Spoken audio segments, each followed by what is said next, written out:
Hello, ladies and gentlemen, this is Stephen Allen. Yes, we are back with another Batman 66 episode review. Today, we'll be reviewing The Devil's Fingers, in which we'll be introduced to a very unique twin pairing. You want to find out more?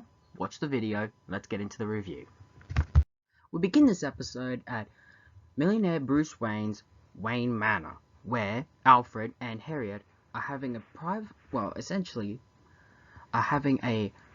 private performance by a great and renowned pianist, Chandell.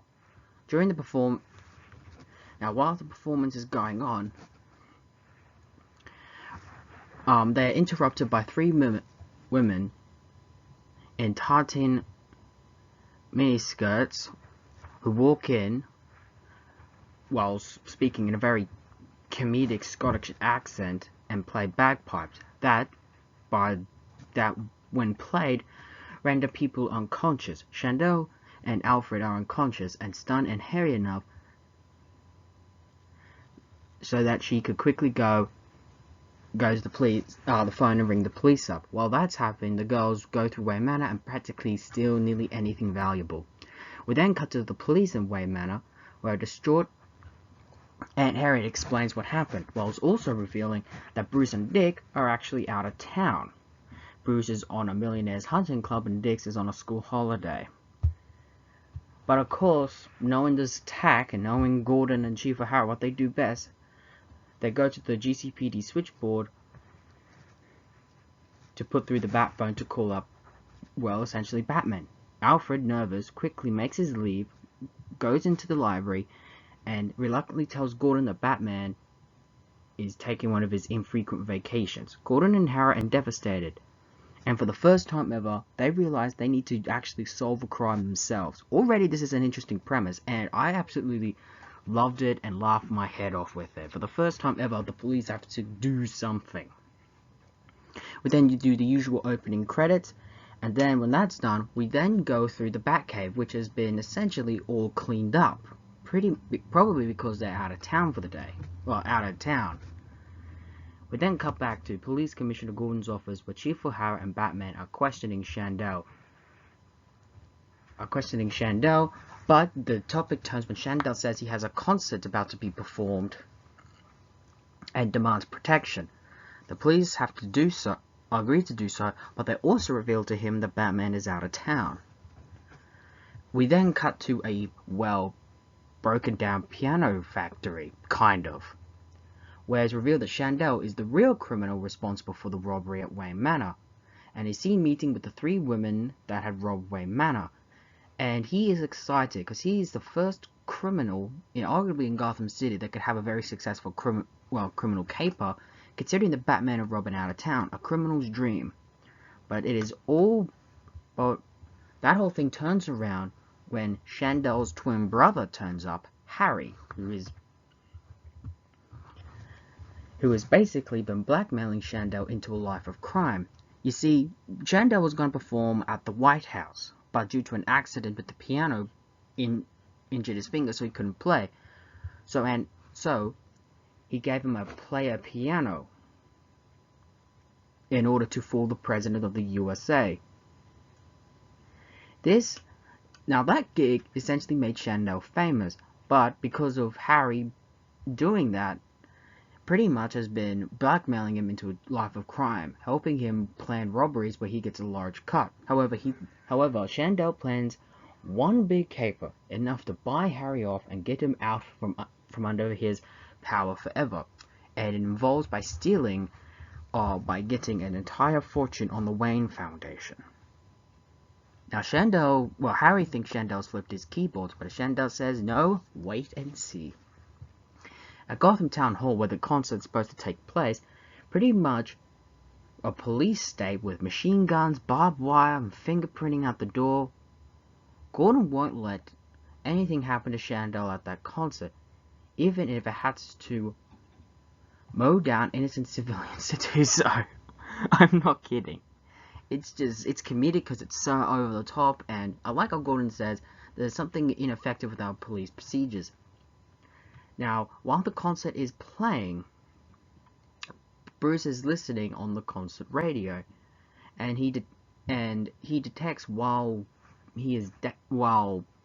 Chandell is playing, an E minor chord was struck, which he believes doesn't belong there. We also find out that during that same time, a robbery had been taking place with the same three girls. Now, as a result of this, Bruce contacts Dick, who was on a date with a girl, and they agree that they have to go back to Gotham with something amiss. Gordon, of course, gets the info about how the Burma import company has been robbed by the three girls who are dressed in belly dancing outfits. At the same time, Chandell was playing a Burmese number, the same pattern as of Wayne Manor, playing the same theme to the girls what they were doing. Just as Bruce and Dick get home, they get the report from Alfred that Aunt Harriet has about the crime that's been happening, but also Aunt Harriet is at Chandell's dressing room for essentially a private visit. Now, Dick is worried that he's a ladies' man. Now, I gotta stop here. Chandell's actor, who I'll reveal who he is not really a ladies' man. And I'll get to more of that, which I find that hard to believe. But just as that's happening, the three girls turn up at Wayne Manor and distract Bruce and Dick. Realizing this, they call up, and that Chandell has to be somehow involved.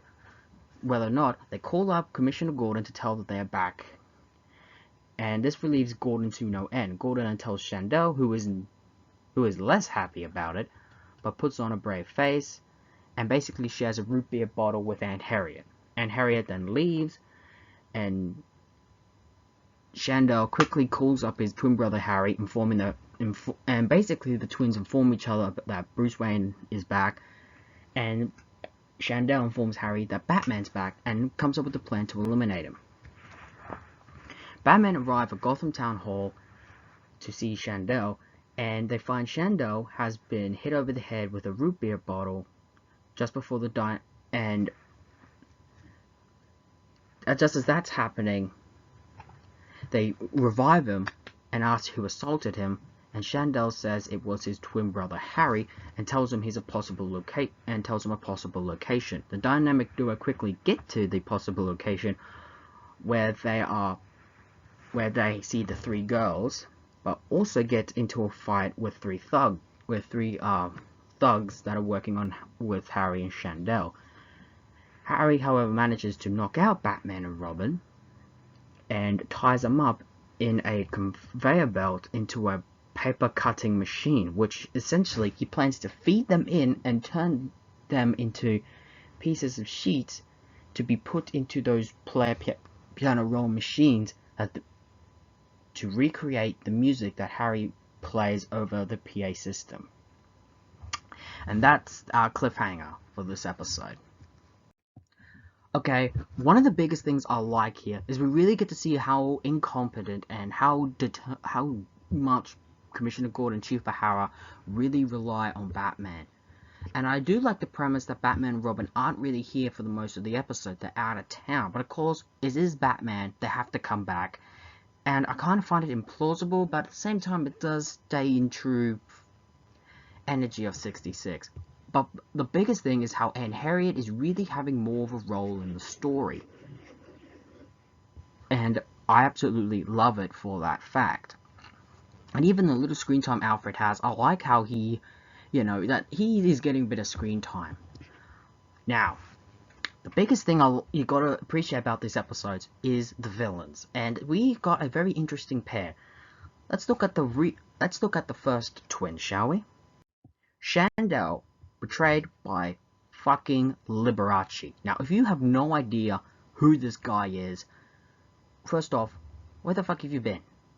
Liberace was a famous piano player in the 50s, 60s, and 70s, and even 80s. He was a phenomenal piano player. Famous for his very colourful and glittery wardrobe, the beautiful music, and being an overall just a joy to behold. From behind the scenes, Adam West said he was a delight to be on set. And during lunch, and unlike most villains, when it came to the wardrobe, Liberace brought his own wardrobe to the set. Yeah. And he was just great to be on the it was just great to be on the show. According to, and for what I'm able to research, his episodes were the highest rated in the series history, and that just goes to show just how huge of a screen presence Liberace is. Now, I like the idea that he does have a criminal name, Fingers, and that's probably due to the fact of his piano playing, and the name Chandell came from a chandelier. And basically, he's a unique villain because just like Zelda the Great, he doesn't want to be involved in crime, but he got blackmailed and forced into it. But for Chandell, I do admit, I can't understand why. This was his big break, and he really needed the help, but his thuggish twin brother Harry wouldn't. Would help him, but it wasn't going to come cheap. So since then, he's been blackmailed into a life of crime to force him to pretty much commit these robberies, which Harry gets a big cut. Now, I want to point out something. Now, I do admit, Chandell, played by Liberace, should really be focusing on, can play the nice guy, and he's great at the piano. But there's two things about Liberace I can't buy him as. One is a ladies' man, because in real life, he wasn't a ladies' man. He was other, we'll say that. But because he was so popular, Hollywood couldn't blackball him. And the backlash would have been very ugly. So as a result, it didn't happen. And because he was very popular, he was, of course, brought onto the show. And I gotta admit, this episode and the one that we will be doing after have a different feel and and it feels very different, differently written, but still stays true to the formula.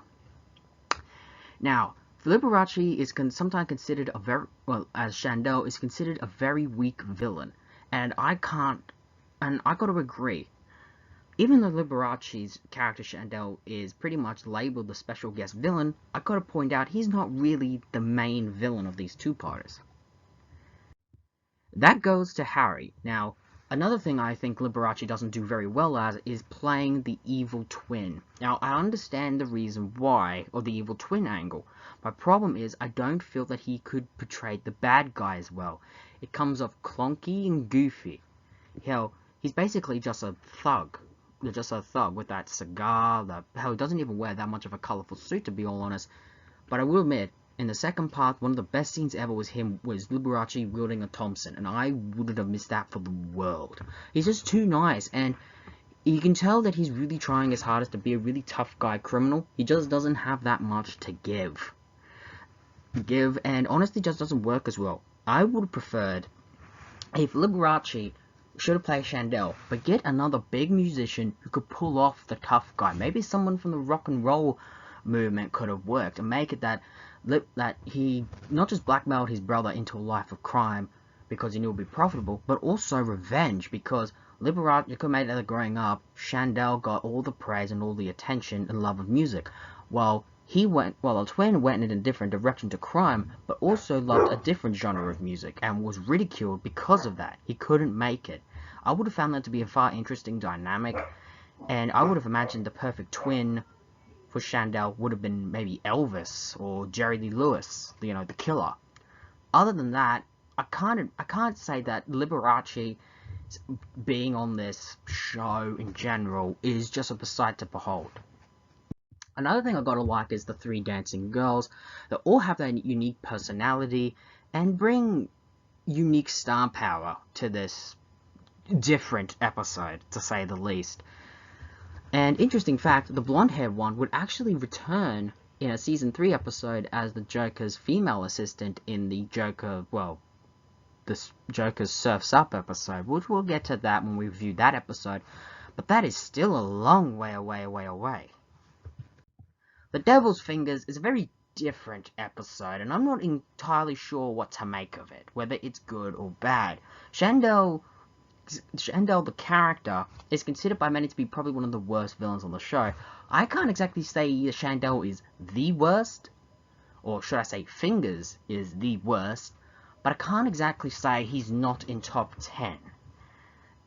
Like I said, this is different. I like how we have a different concept. Bruce Wayne and Dick are out of town, and Gordon trying to call Batman and Robin in, but they're unavailable. I love every moment of that. Of course, they have to come back, but other than that, it was different. And overall, this episode is really different, but it's worth it just to see Liberace in Batman 66. absolutely, I don't know how they got that casting choice, or how they even got him on the show, but he was, of course, huge at the time, and of course you have to, huge at the time, and I guess because every celebrity wanted to be on it, I guess he wanted to join in. Anyway, that's my theory. The Devil's Fingers. Of every episode, I don't know what to make of it. It has its good moments, and it has its bad moments. But it's definitely one of the, well, it has good moments, but it also has moments, I wouldn't say bad, but it just weird, even for this show. That's what I really think about it. Join us next time as we review the two-parter of the Dead Ringers. I think that's the name. Join in next time for the same Steven hour, the same Steven channel. Ladies and gentlemen, so long for now.